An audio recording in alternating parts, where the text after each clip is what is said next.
Hello friends, welcome to Together with Abhi, and we will continue with our object-oriented programming in Python tutorials. इस video में हम cover करेंगे constructor, magic methods and operator overloading. So let's get started.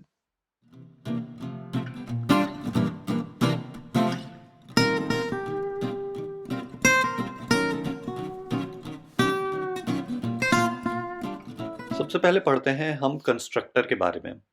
तो अगर हम consider करें कि हमने एक क्लास बनाई है जिसका नाम है लैंग्वेज, और जैसे कि कस्टमरी है, हर क्लास में एक गेटर और एक सेटर फंक्शन होता है. सो यहाँ पे हमने एक सेटर फंक्शन बनाया जिसमें हमने एक डेटा पास कराया और उस डेटा को एक वैल्यू प्रॉपर्टी के अंदर उसकी वैल्यू को हमने गैदर कर लिया. उस वैल्यू को दिखाने के लिए हमने एक गेटर फंक्शन बनाया है जिसका हमने नाम दिया है शो, जो कि उस वैल्यू को दिखा देता है. अभी अगर आप यहाँ पे देखेंगे तो सेल्फ डॉट वैल्यू के नीचे आपको दिख रहे हैं कि एक अलग सी लाइन आपको यहाँ पे शो कर रहा है. अगर हम उस पर होवर करते हैं किसी भी इंटेली आई मीन आईडी में जाके, जैसे कि पाईचार्म है, तो आप देखेंगे कि वो एक एरर आपको शो करेगा या फिर इंफॉर्मेशन आपको शो करेगा, जैसे कि it says instance attribute values defined outside in it. So why does it say that, इस तरीके की कंप्लेन क्यों कर रहा है और ये इनिट करके क्या होता है. तो ये जो होता है इनिट, ये है एक कंस्ट्रक्टर. कंस्ट्रक्टर क्या होता है किसी भी क्लास में? जब भी आप कोई क्लास बनाते हैं, कंस्ट्रक्ट करते हैं, तो आप चाहते हैं कि कुछ वैल्यूज या कुछ प्रॉपर्टीज, कुछ लॉजिक बाय डिफॉल्ट चल जाए. जैसे ही आपका ऑब्जेक्ट बने क्लास का, कंस्ट्रक्टर के अंदर जो भी लिखा होगा वो इंप्लीमेंट हो जाएगा बाय डिफॉल्ट. अगर हम इसे थ्योरेटिकली देखें तो आप कोई भी ऑब्जेक्ट, एक रियल वर्ल्ड एंटिटी बनाते हैं, तो आप चाहते हैं उसके अंदर कुछ डिफॉल्ट एट्रीब्यूट्स अपने आप आ जाते हैं. जैसे एक बच्चा पैदा होता है तो वो रोने लगता है, बोलने लगता है, या फिर whatever it is going to do. So वो प्रॉपर्टीज को आप सब कुछ कंस्ट्रक्टर में डाल देंगे. ठीक है. तो इसीलिए जैसे ही मैं इसको कंस्ट्रक्टर में डालता हूं, जो कि मैं इनिट से रिप्रेजेंट करता हूं, तो वो इस तरीके से दिखने लगता है. इसका क्या मतलब है कि जब मैं अब लिखूंगा L1 इक्वल टू लैंग्वेज और 1 पास कराऊंगा, तो लैंग्वेज एक ऑब्जेक्ट कॉल कर रहा हूं, एक ऑब्जेक्ट को बना रहा हूं, और उस ऑब्जेक्ट को बनाते वक्त ही मैंने डेटा पास कर दिया जिसकी वैल्यू 1 है. तो अब जब मैं इसको शो कराऊंगा तो वो अपने आप फाइनल वैल्यू 1 ले लेगा. क्यों? क्योंकि कंस्ट्रक्ट करते वक्त ही कंस्ट्रक्टर कॉल हुआ, कंस्ट्रक्टर कॉल में 1 पास हुआ, और 1 वैल्यू असाइन हो गई सेल्फ डॉट वैल्यू को. सो ये होता है कंस्ट्रक्टर. कंस्ट्रक्टर के बारे में आगे भी और पढ़ेंगे. ओवरलोडिंग कर सकते हैं कंस्ट्रक्टर्स की, और कंस्ट्रक्टर्स को और आगे जो भी इसकी प्रॉपर्टीज होती हैं, कैरेक्टरिस्टिक्स होते हैं, उसको भी आगे पढ़ेंगे. पर यहाँ पे इस ऑपरेटर ओवरलोडिंग के ट्यूटोरियल में मैंने इसके बारे में, कंस्ट्रक्टर के बारे में क्यों लेके आया, उसका मेन पर्पस है मैजिक मेथड्स. तो मैजिक मेथड्स को हम आगे देखते हैं. So let's go on to magic methods.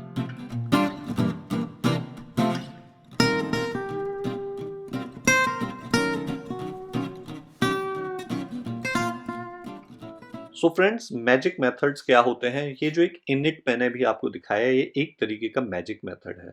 पर सबसे पहले समझते हैं कि मैजिक मेथड होते क्या हैं.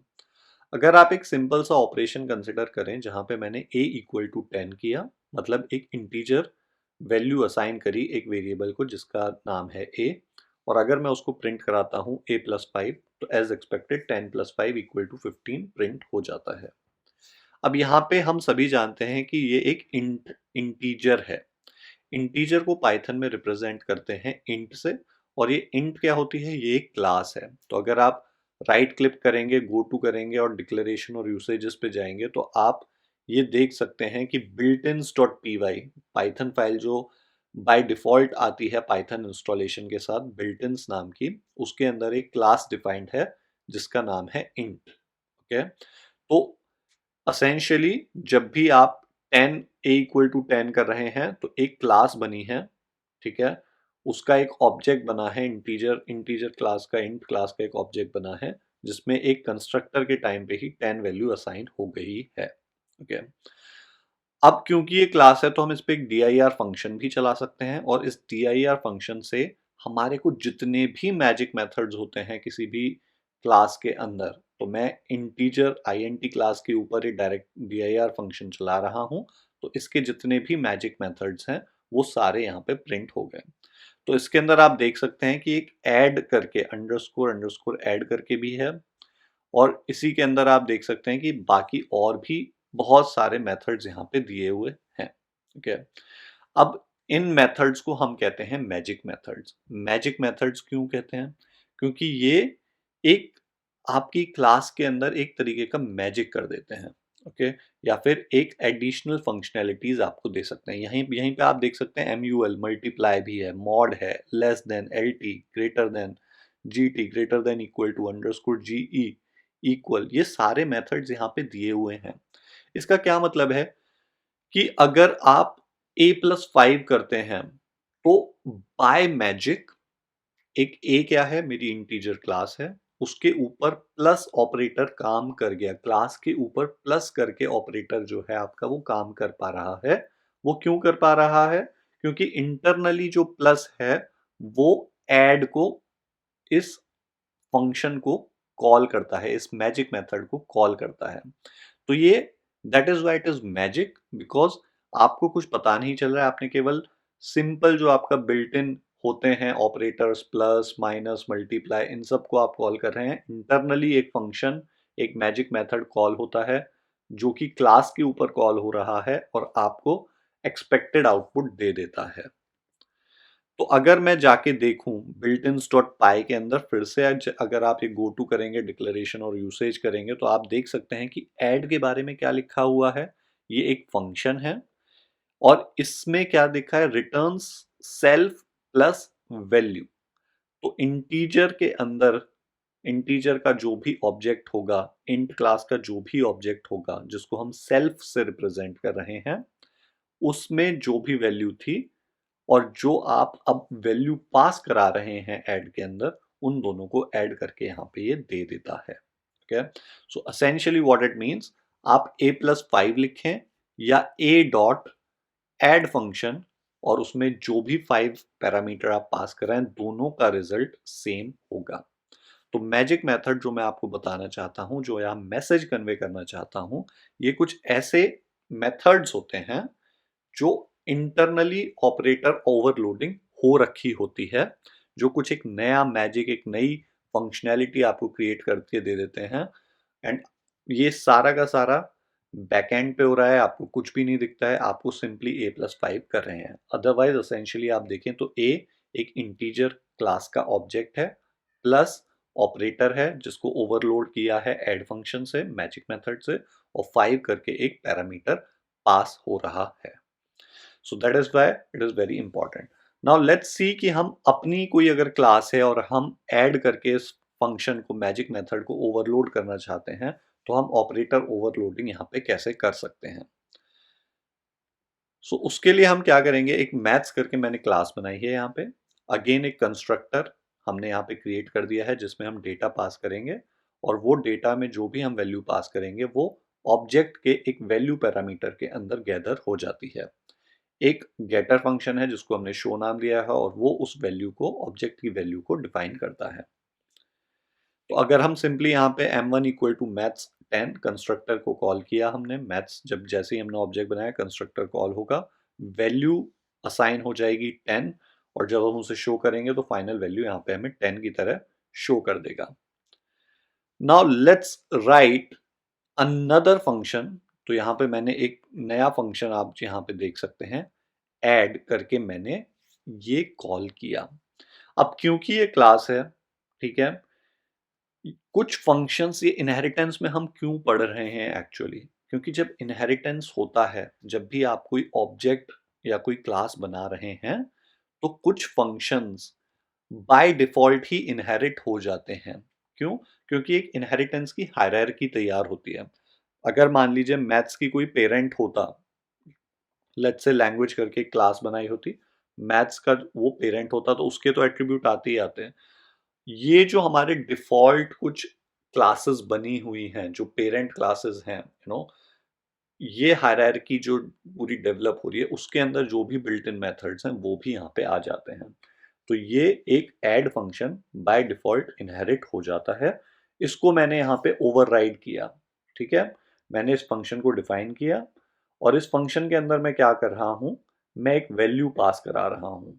तो जैसे कि हमने 5 वैल्यू पास कराई थी, यहाँ पे जैसे ही हम 5 देंगे, उस 5 वैल्यू को और ऑलरेडी एग्जिस्टिंग जो भी वैल्यू है मेरी ऑब्जेक्ट की, उन दोनों को मैं ऐड कर रहा हूँ प्लस ऑपरेटर से, और एक नया नया मैथ्स का ऑब्जेक्ट क्रिएट कर रहा हूँ।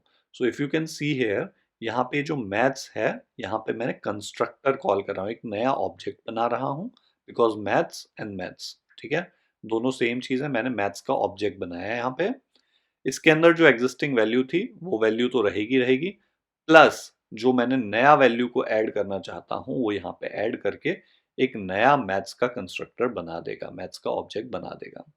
सो व्हाट वी सी इज, जैसे ही आप यहाँ पे लिखते हैं m1, जो पहला मैथ्स का ऑब्जेक्ट है, उसमें ऐड करो, ऐड फंक्शन को कॉल करो एंड 2 को पास करो, तो क्या होगा, एक नया m2 करके function, because we are returning a new maths object, तो एक न्यू m2 करके ऑब्जेक्ट बनेगा।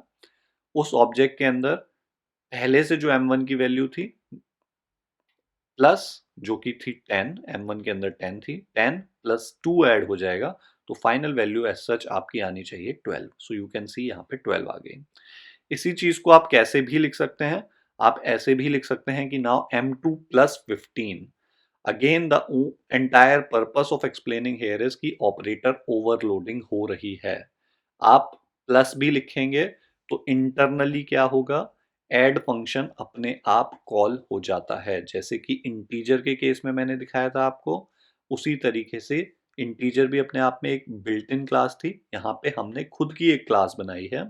तो हम वहां पे भी जैसे ही प्लस को कॉल करेंगे तो ये मैजिक मेथड को अपने आप कॉल कर देगा। मैजिक मेथड को मैंने यहाँ पे डिफाइन कर रखा है कि मुझे एक्चुअल में करना क्या है। ये मेथड इनहेरिट होके आया है पेरेंट क्लास से, पेरेंट क्लास मेरी बिल्ट इन थी, वहां से मैंने इसको इनहेरिट किया, इसको स्पेशलाइज्ड मैंने यहाँ पे लॉजिक दे दिया कि what it needs to done, it needs to do what it needs to do is create another maths object और उसके अंदर एडेड वैल्यू को दे दें। तो इस तरीके से अगर आप यहाँ देखेंगे तो इसने 12 प्लस 15 किया और फाइनल वैल्यू 27 आ गई। So I hope the thing is clear to you. Again reiterating for your understanding कि इनहेरिटेंस का कॉन्सेप्ट को हमने यहाँ पे यूज किया इनहेरिट करने की वजह से, क्योंकि हर क्लास कुछ बिल्ट इन क्लासेस से इनहेरिट करती है एट्रीब्यूट्स को, तो इस वजह से ऐड करके मैजिक मेथड आपने सबसे पहले इनहेरिट किया। ये ऐड मेथड मैजिक मेथड है, तो जैसे ही आप प्लस कॉल करेंगे तो ऐड कॉल हो जाता है, अगर आप मल्टीप्लाई साइन कॉल करेंगे तो MUL करके जो मैजिक मेथड है वो कॉल हो जाता है। इसी तरीके से ग्रेटर देन करेंगे तो GT मेथड। कुछ मैजिक मेथड्स आपके बाय डिफॉल्ट कॉल होते हैं, जैसा कि हमने इंटीजर के केस में भी देखा है।